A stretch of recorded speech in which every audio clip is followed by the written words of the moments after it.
Good morning मित्रांनो, कसे आहात? मजेत ना? मजेतच असायला हवं. तर तुमचं पुन्हा एकदा स्वागत आहे माझ्या 6 to 8 मॉर्निंग डेली रुटीनमध्ये.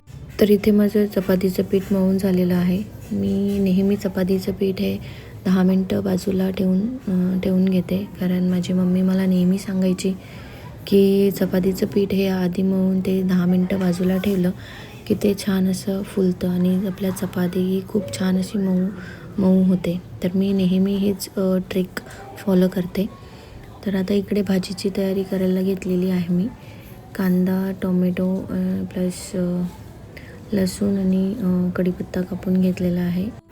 तर हे छान असं शिजवून घेतलं आणि त्याच्यात वरून मग मी वाटण टाकलेलं आहे. वाटण टाकून मग भाजी टाकली छोल्यांची आणि इकडे बघू शकता आपली छोल्यांची भाजी रेडी आहे. आणि एका साईडला आता भाजी रेडी झाली. तर इथे चपात्या बनवायला घेतलेल्या आहेत. सकाळी जास्त कोणी चपात्या खात नाही, जस्ट टिफिन आणि ब्रेकफास्टसाठीच चपाती असते. तर साधारणतः मी 10 ते 12 चपात्या माझ्या घरात बनतात. आणि दुपारी लंचसाठी आम्ही भाकरी खातो, सो त्याच्यामुळे सकाळी चपात्या हे मी कमीच बनवते. तर चपात्या इकडे रेडी झाल्या की मी मग माझ्या छोटीसाठी ब्रेकफास्ट बनवायला सुरुवात करते. सो चपाती तर आता इकडे रेडी झालेल्या आहेत. तर मी माझ्या छोटीसाठी आज राजगिराचं थालीपीठ किंवा तुम्ही पोळा बोलू शकता, या चपाती, नॉर्मल चपाती बोलू शकता, पण ती राजगिराची. तर ते मी तिला आज बनवत आहे.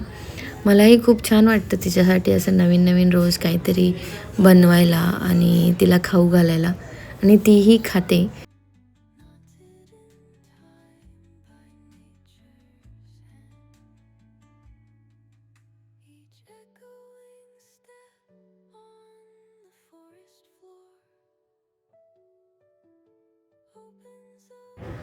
तर चपाती ही राजगिराची आता रेडी झालेली आहे. हे सगळं मी आवरून मग माझा रोजचा रुटीन स्टार्ट करते, जो की मी न्यू इयरपासून स्टार्ट केलेला आहे, ते म्हणजे 30 मिनिट्स वॉकिंग. तर हे सगळं आवरून मग मी माझ्या रोजच्या रुटीनसाठी जाते.